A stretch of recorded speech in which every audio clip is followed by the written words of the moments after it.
Now, let's discuss about the environment in which the project operates and its impacts on the project. No projects are run in isolation. They run in an organization, so naturally the organization's influence will be there. The organization also operates in an environment. I'm talking about the outside environment. So they do affect the project as well. Looks confusing? Let's get into the details. In fact, organizational process assert and enterprise environmental factor are the most confusing terms for most of the PMP aspirant. So let's spend some time to understand them. First, enterprise environmental factor. Let's understand word by word. Enterprise refers to company, obviously, or it refers to an organization. It's a synonym for business, venture, etc. Example, Microsoft Corporation, Apple Inc., Amazon. The second word is environment. What is environment? Everything around us is environment. It's a surrounding in which we, human, plants, animals operate. Example, cold climate. Let's look at the third word, factors. Factors are the facts.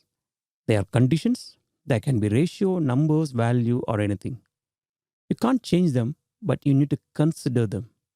Example, PMP certification is a well recognized certification across the industry. It's a fact. Now, let's join these three words. Enterprise refers to organization, environment is where it operates, factors, the facts that need to be considered. So, enterprise environmental factors that you need to consider while running the project. There are two types in it. First, the internal, and the second, obviously, the external. Let's talk about the internal. They are organization culture, structure, and governance. Some of the examples are vision, mission, value, belief, cultural norms, leadership style, hierarchy, and authority relationship, organization style, ethics, and code of conduct. Let's look at an example. In some organization, you may have to get approval for everything before proceeding. So, when you run the project, you need to do the same to get approval for everything. Whereas in some organization, you as a project manager will have a certain level of authority. Let's say you can approve anything within 500 US dollars. There is no need for management approval, may be possible. Let's look at another example now on risk. Some organization may be risk averse, meaning allergic to risk, allergic to take any risk, not so comfortable in taking high risks.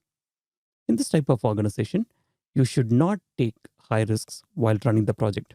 In case if the project is of high risk in nature, then you may have to inform the stakeholders regularly about the risk. Let's take one more example from leadership. You are expected to follow the top management leadership style when managing the projects. If the organization culture is more of democratic, then you are expected to manage the projects so. Geographical distribution of facilities and resources. This includes the physical and virtual presence of organization facilities and resources, both the human and the equipment, technology, and machinery. Example, a popular company may have their manufacturing factory in China, wherein the team may spread across the world. Here, we are talking about organizations' equipment, facilities, the telecommunication channel available for information technology and for the capacity. Example, a construction company may have office in New York, London, and other major cities all across the world and have online services available 24 by 7. Let's talk about the next one, IT software. This refers to the software that are available to manage the project, including project scheduling software, configuration management software, automated systems available, and work authorization system. Example, Microsoft project for managing projects. If you don't understand some of the terms, it's okay, but make a note of those terms. We will discuss about them shortly.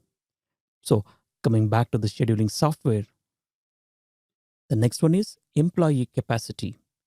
This is about existing human resource expertise, skills, competencies, and the specified knowledge. Example, a pool of Java developer, a pool of experts in project management, etc.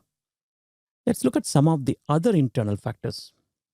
Organization's financial situation, stakeholder influence and relationship. All right, that's about internal. Let's talk about the external, which is the external enterprise environmental factors. These are factors that are outside the enterprise or the organization. Let's look at some of them. Market condition.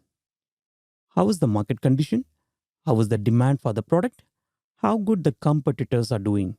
Market share, brand awareness, recognition by customers are some of the other market conditions that will influence the project. The next one is social and cultural influence and issues. Here, we are referring to the political climate, perceptions, code of conducts, and ethics. The next one is legal restrictions.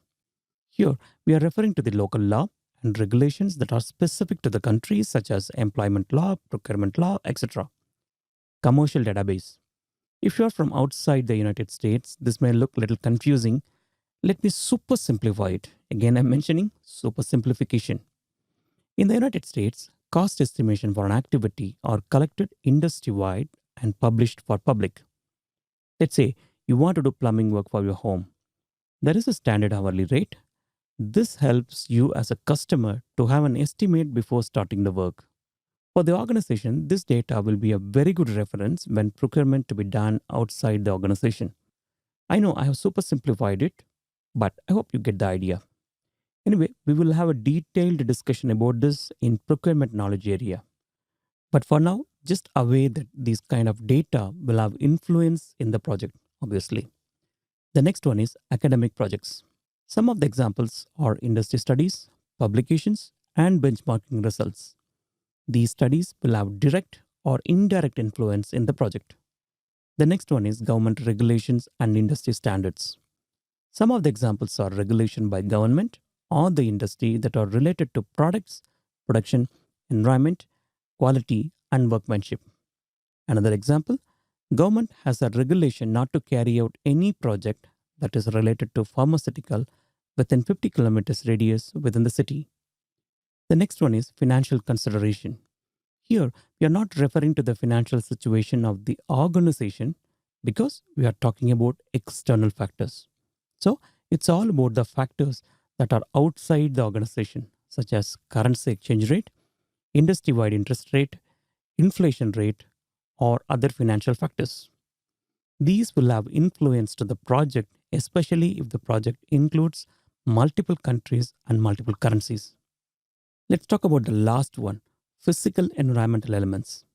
The weather, working conditions are some of the examples. In summary, enterprise environmental factors, EEF, can influence the scope, schedule, cost, and the constraints of the projects.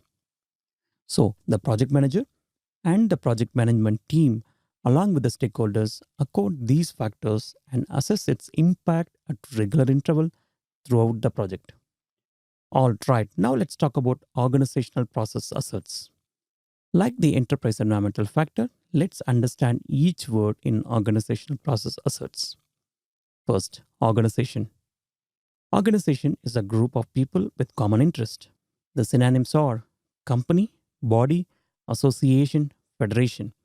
Organization is where the project is run. The next one is process. Processes are there everywhere.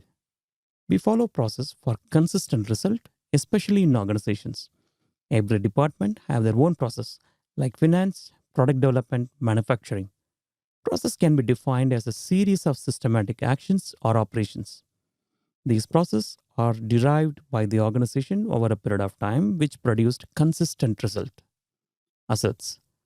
Assets can be defined as a useful or valuable entity or property owned by a company or person.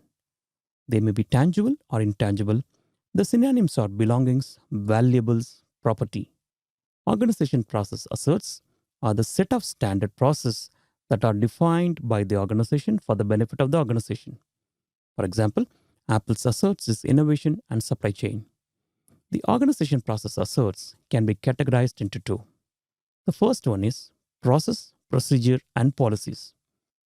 In this category, guidelines, templates, standards, policies, procedures, etc. will fall. As a project manager, you should try to make use of them for the successful completion of the project. Of course, when they are proven one, You don't have to recreate them from scratch. Don't reinvent the wheel. Example: in the new project, the quality checklist from the template can be used instead of creating one from scratch. The next one is knowledge base. Here we are talking about project file, historical information, and lessons learned. These are assets, let it be process, procedure, or policies. All these knowledge base help the organization to manage the project more efficiently. Some of the examples are: to do the project estimation, the project team can use the previous project database when the activities are similar. The project manager can refer the list of risks that were encountered in the previous project on various categories.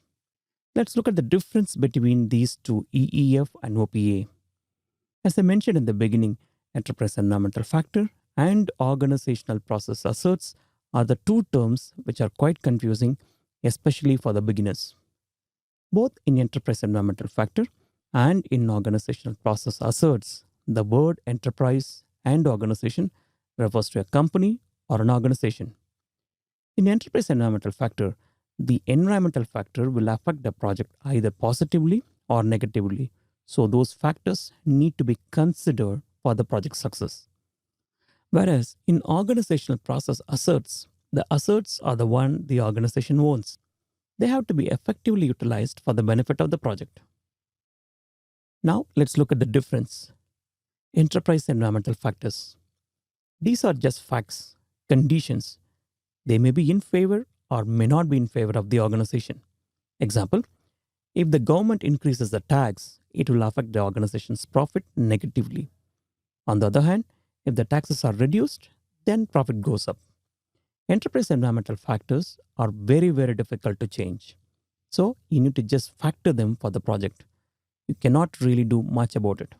On the other hand, organizational process asserts help the organization to continuously improve the process, helps the project management team to learn and share the best practices through collective knowledge base. It can be customized according to the suitability. All right, that's all we have. If this is your first time to encounter EEF and OPA, then I would strongly recommend to revisit this discussion since they are easy to get confused. We will discuss about EEF and OPA throughout our discussion until the last chapter. So, a good understanding about these two terms are must. If you fully understood about EEF and OPA, let's move on.